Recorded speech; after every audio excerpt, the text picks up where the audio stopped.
sempre. A Ele a glória, a honra e o louvor. Abra sua Bíblia de pé, por favor, em João capítulo 4. Nós vamos ler juntos João capítulo 4. Eu gostaria que você tivesse toda a reverência na presença do Senhor.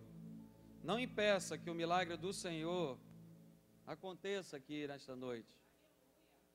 Seja canal, seja reverente ao Senhor.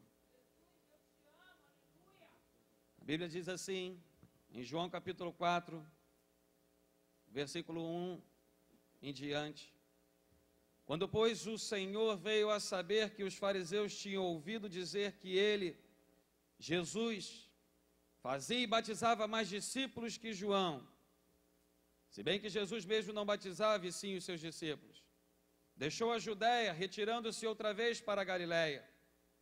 E era ali necessário atravessar a província de Samaria. E era ali necessário atravessar a província de Samaria. E era ali necessário atravessar a província de Samaria. Chegou, pois, a uma cidade samaritana chamada Sicar, perto das terras que Jacó dera a seu filho José. Estava ali a fonte de Jacó. Cansado da viagem, assentara-se Jesus junto à fonte, por volta da hora sexta. Nisto veio uma mulher samaritana tirar água. Disse-lhe Jesus: dá-me de beber, pois seus discípulos tinham ido à cidade para comprar alimentos. Então lhe disse a mulher samaritana: como sendo tu, judeu, pedes de beber a mim, que sou mulher samaritana? Porque os judeus não se dão com os samaritanos. Replicou-lhe Jesus: se conheceras o dom de Deus, e quem é o que te pede, dá-me de beber, tu lhe pedirias, e ele te daria água viva.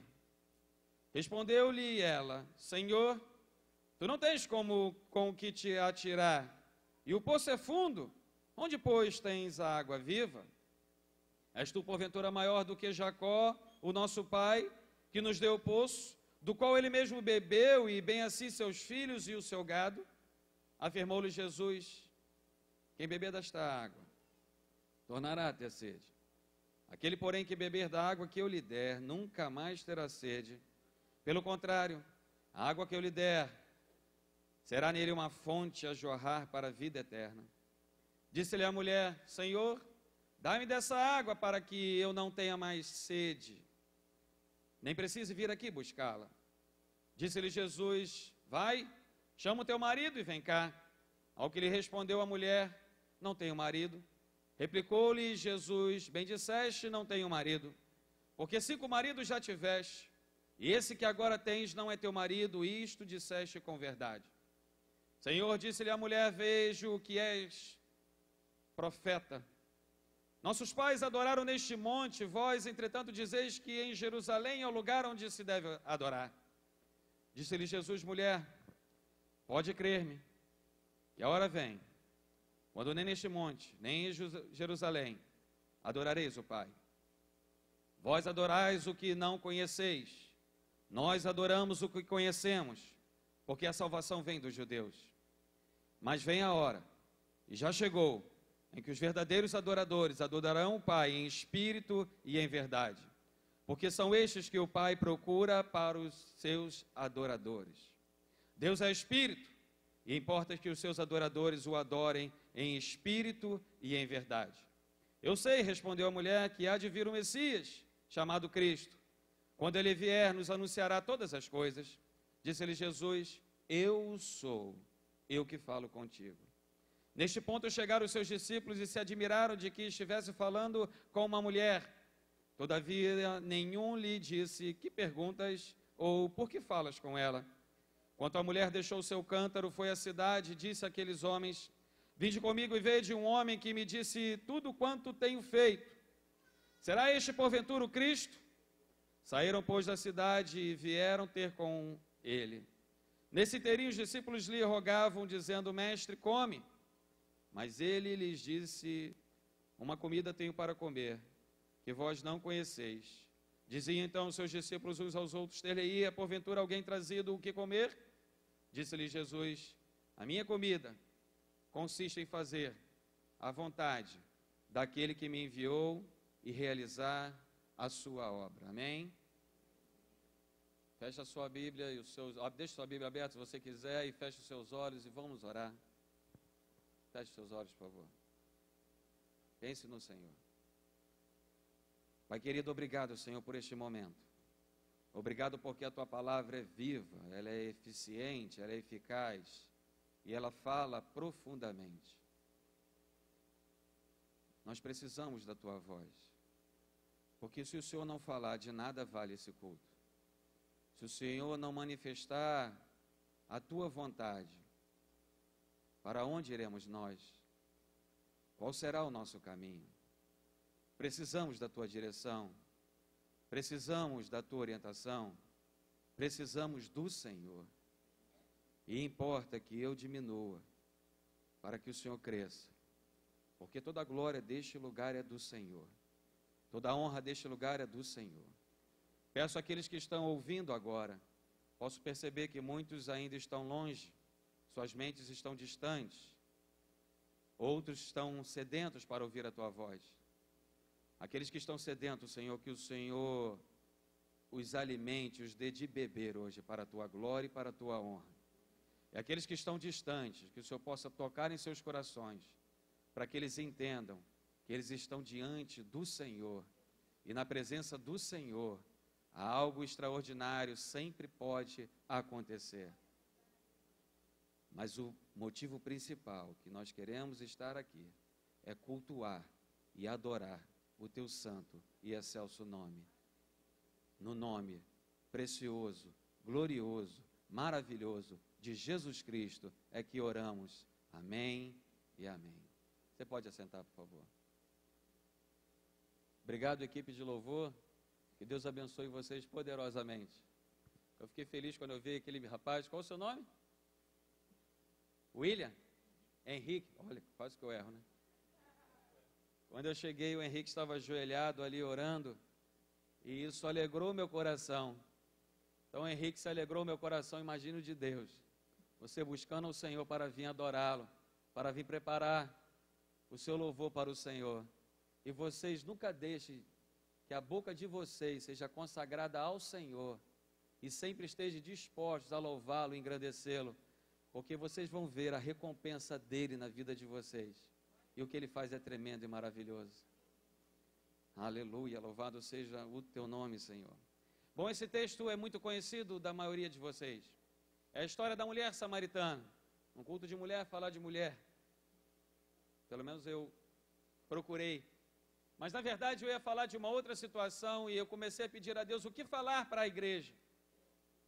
O que trazer para que algumas pessoas aqui saiam completamente diferentes da forma que entraram. E a única forma de vocês saírem diferentes é se Deus manifestar na sua vida, porque eu nada posso fazer. Mas Ele pode todas as coisas. E quando eu comecei a entender com profundidade mais esse texto e estudá-lo, entender que ele era para a sua vida, eu comecei a descobrir coisas tremendas e maravilhosas, e Deus começou a mostrar algo grande. E logo no início do texto, a Bíblia diz que o Senhor, Ele veio a saber que os fariseus, a pedra no sapato, aqueles que sempre estavam querendo complicar a vida de Jesus, souberam que Jesus batizava mais do que João Batista, que já era um problema para eles.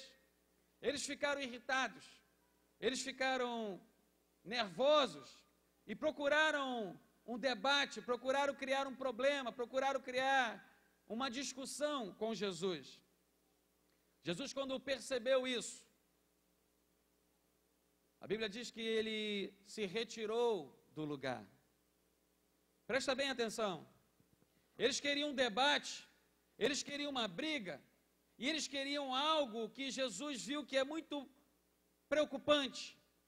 Eles estavam discutindo de quem batiza mais, quem converte mais, quem faz mais, quem canta mais, quem é o melhor grupo de louvor, quem é o melhor pregador, quem é o melhor dirigente, quem é o melhor da igreja.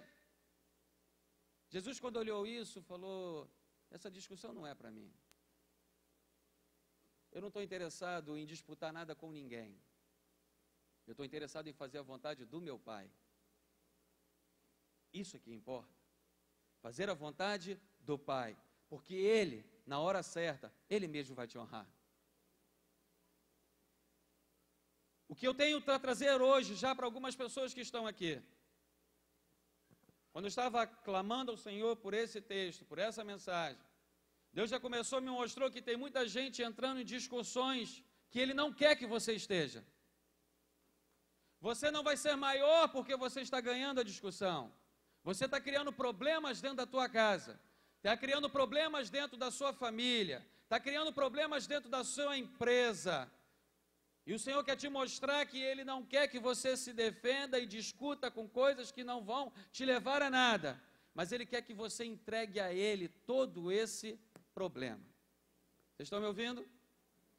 Quem está em discussão tola aqui, que vai atrapalhar a sua vida, deixa a discussão, porque Jesus, que pode tudo e todas as coisas e sempre pôde, Ele deixou de discutir, porque Ele tinha algo mais importante a fazer. Você quer ser grande? Pare com essas discussões. Saia desse meio. Quando começar a falar, você não será menor porque você vai sair. Você vai sair, você será maior, porque você entregou para o Senhor a tua causa. Você está me entendendo? É Ele que está dizendo isso com você. E se você tem dúvida disso, pergunte a Ele. E Ele vai te responder. E a Bíblia diz que Jesus saiu e Ele ia voltar para Galiléia, Ele estava na Judéia. E para voltar para Galiléia, Judéia aqui, Samaria, Galiléia. Os judeus, eles não passavam por Samaria, porque eles tinham um problema muito grande com Samaria, com os samaritanos. Eles eram inimigos, eles não se gostavam. Era complicado, era um caminho muito perigoso passar por Samaria. Então a maioria dos judeus, toda essa região, Judéia, Samaria e Galiléia, ela é cortada, ela é banhada pelo Rio Jordão. Então a maioria dos judeus, eles saíam da Galiléia, atravessavam o Rio Jordão, ia pela Pérea, passava por Samaria de largo, voltava no Rio Jordão, atravessava novamente e ia para Galiléia. Mas a Bíblia diz aqui que era necessário que ele passasse por Samaria. Por que é necessário passar por Samaria se é o pior lugar? Mas ele foi até Samaria. E quando ele chegou a Samaria, ele chegou no lugar chamado Sicar. Significa lugar dos bêbados. E ele sentou-se perto do poço de Jacó e ficou descansando. Disse aos seus discípulos: olha, vão comprar comida na cidade. E os discípulos foram. E passa um tempo, chega uma mulher para tirar água do poço. E Jesus está sentado ali. Deixa eu dizer algo para você. Não existe nada na Bíblia que não tenha um significado tremendo. Por isso que eu amo ler a Bíblia. Jesus estava sentado ali, esperando aquela mulher. Ele tinha um encontro com aquela mulher. Era necessário passar por Samaria, porque a agenda do céu, a agenda de Deus determinou que ele passasse por lá. Vá para Samaria e espere aquela mulher. E era uma mulher que tinha muitos problemas na sociedade, com a sociedade samaritana. Era uma mulher que estava enfrentando ou enfrentou várias dificuldades, mas ele parou ali para sentar e esperar aquela mulher. Logo chega a mulher samaritana e ela vem com seus cântaros para tirar água do poço. O poço tinha uma profundidade mais ou menos de 34 metros. E quando ela chega diante do poço e vai tirar a água, Jesus olha para ela e disse: mulher, dá-me de beber. Isso aqui é uma loucura, porque os judeus não gostavam dos samaritanos.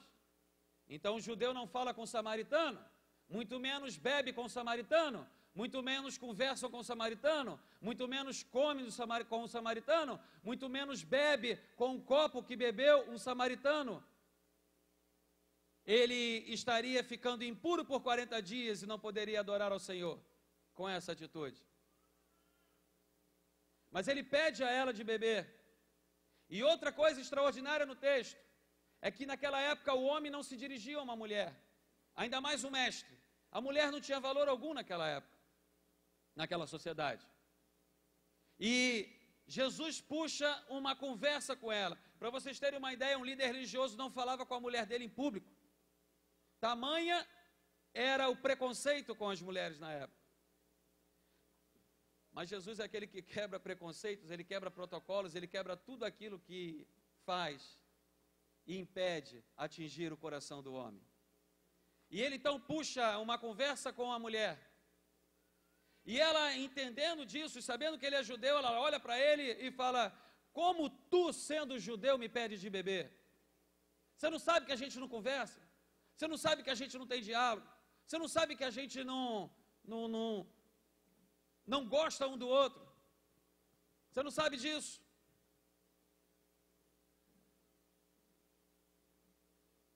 Jesus sabia disso. Olha o que ele diz. Versículo 10, respondeu-lhe Jesus: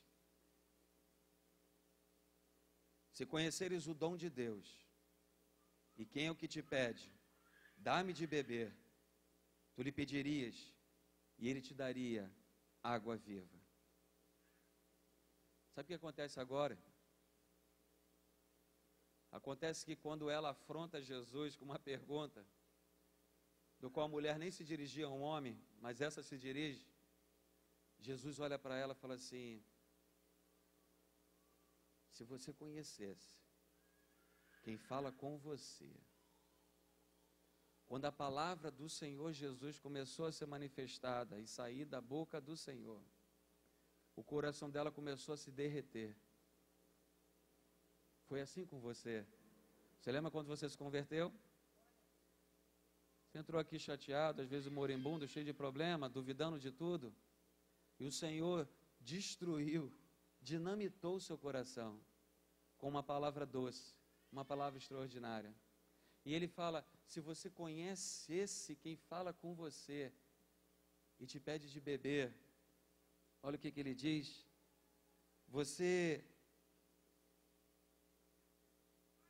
tu lhe pedirias e Ele te daria água viva. Não essa água que você está pegando, não essa água que você vai ter sede novamente.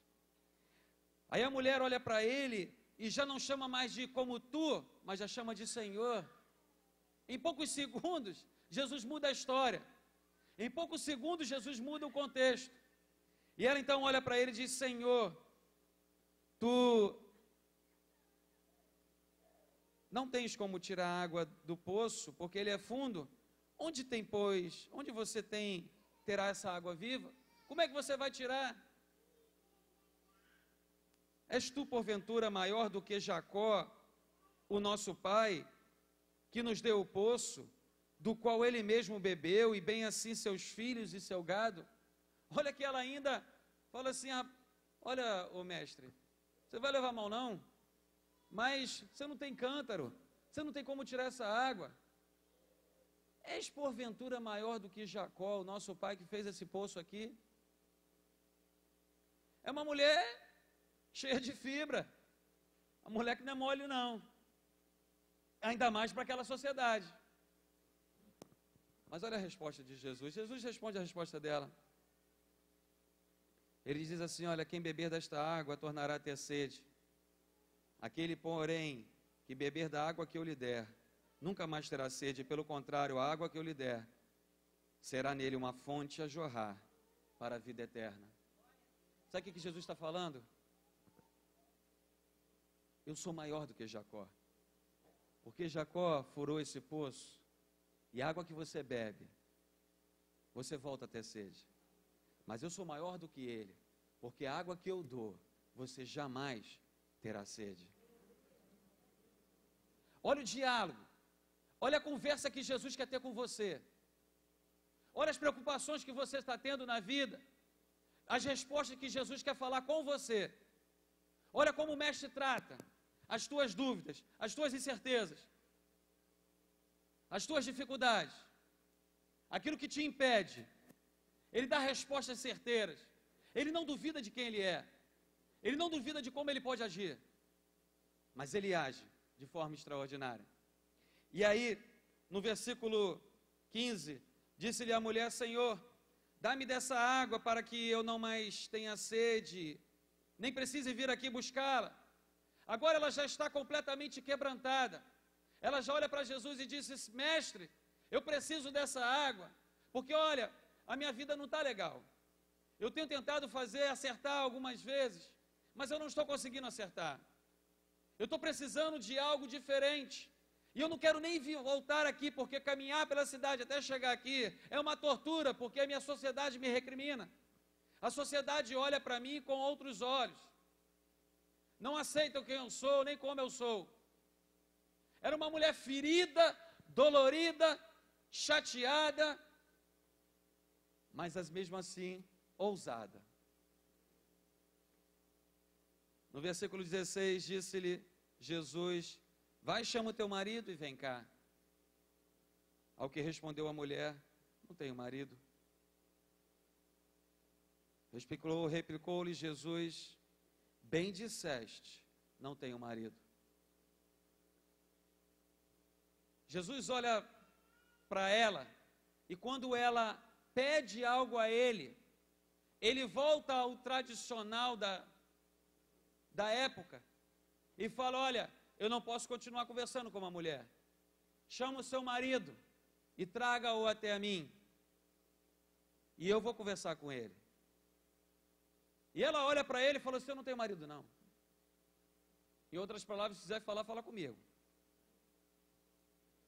Tamanha ousadia dela. Jesus se apaixona. Você tem falado a verdade para Jesus? Você tem falado a sua verdade para Jesus? Você sabe que dele você não pode esconder. Você pode esconder da igreja.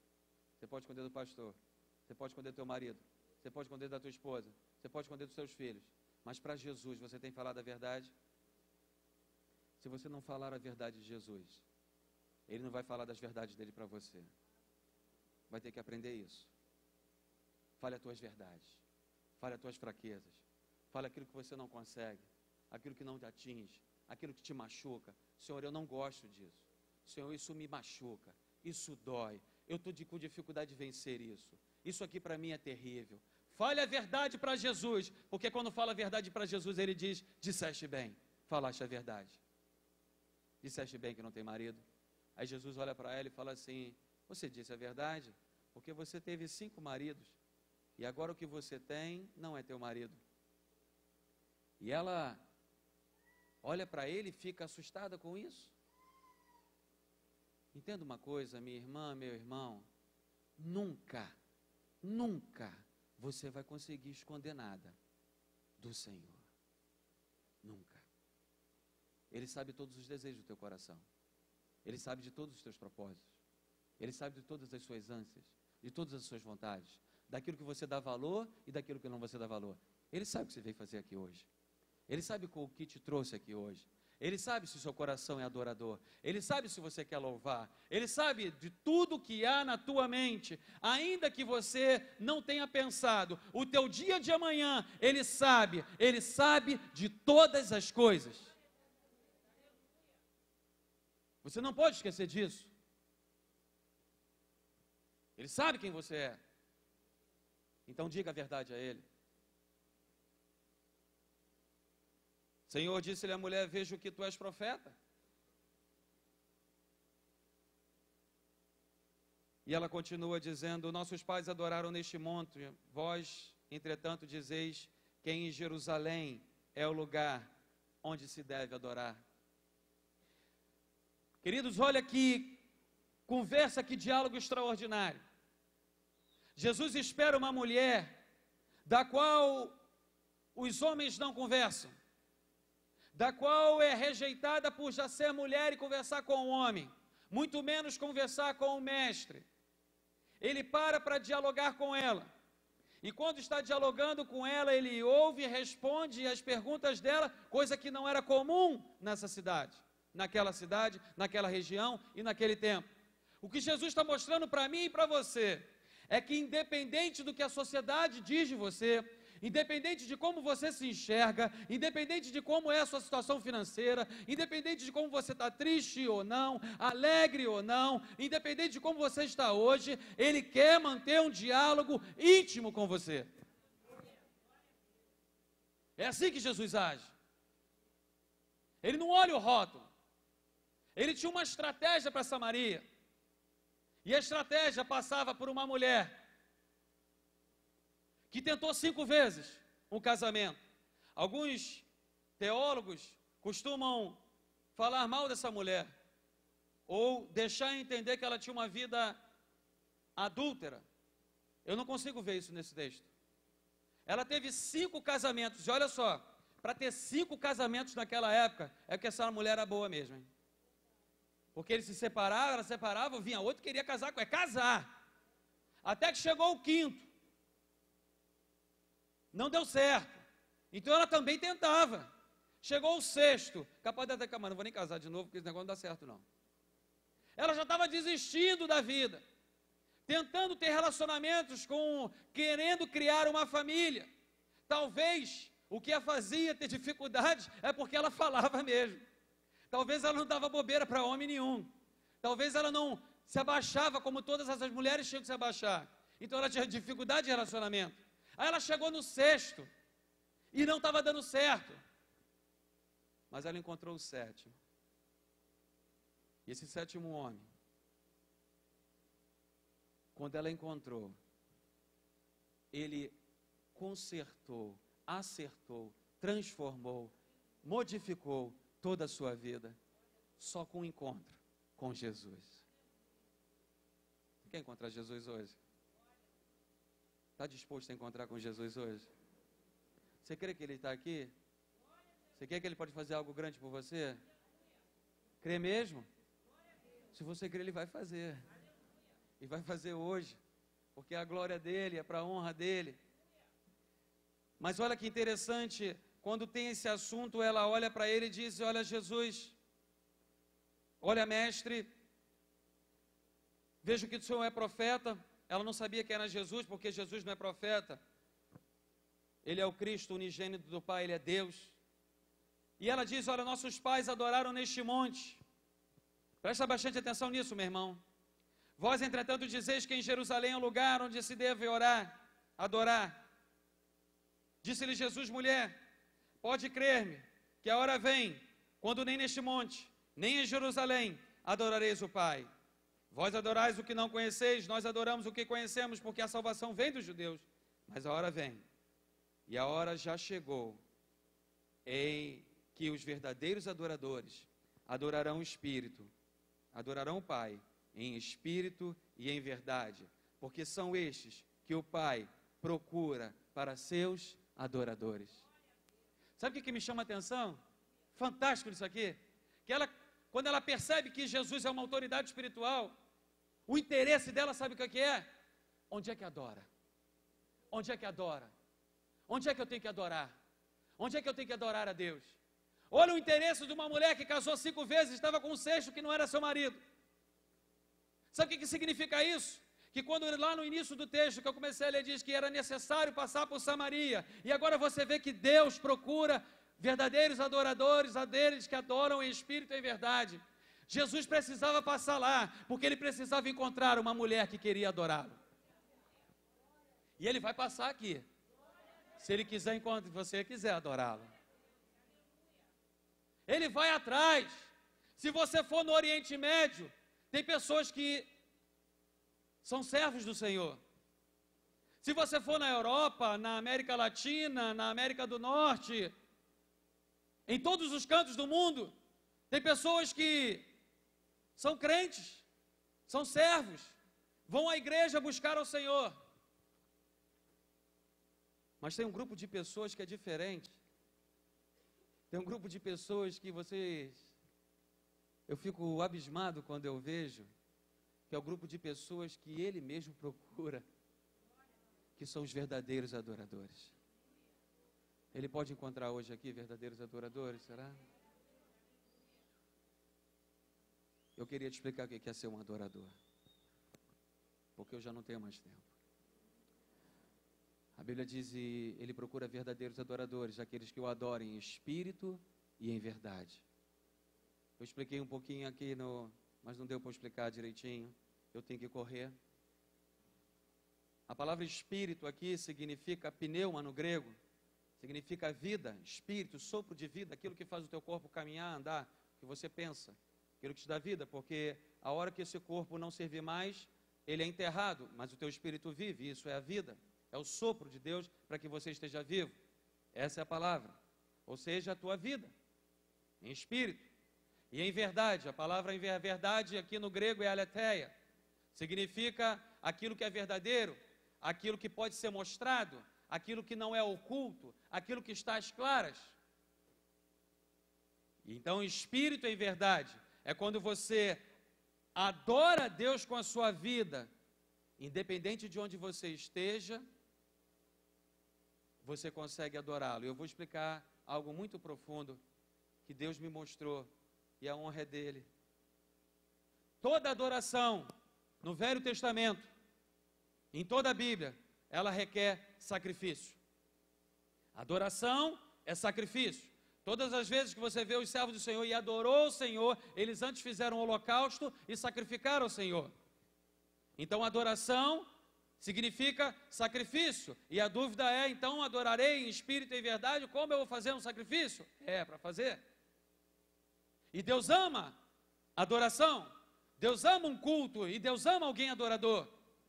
Teve um jovem chamado Salomão, com 17 para 20 anos, mais ou menos a idade que ele começou a reinar.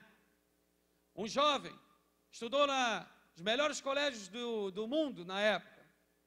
Filho do rei Davi, o maior guerreiro de todos os tempos, que até hoje é venerado e é respeitado em Israel. Um garoto que cresceu com tudo do bom e do melhor. Começa a reinar. Primeiro ato de governo dele, presta bastante atenção. Ele decreta que todo o povo tem que ir a Gibeão, adorar ao Senhor. Todo o povo. Gibeão ficava 9,5 km de Jerusalém. Agora vocês imaginem a loucura que foi para os soldados, para a guarda. O povo todo saindo das muralhas da cidade, que protegiam a cidade e o povo. E sai e anda 9,5 km. Se entra um exército inimigo agora, deita e rola dentro de Israel e toma o palácio.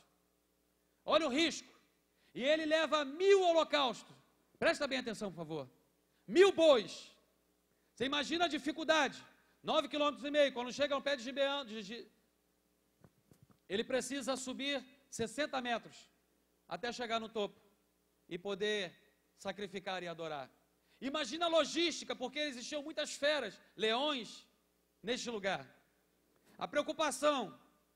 E eles vão então até esse monte onde foi colocada a tenda do tabernáculo de Moisés.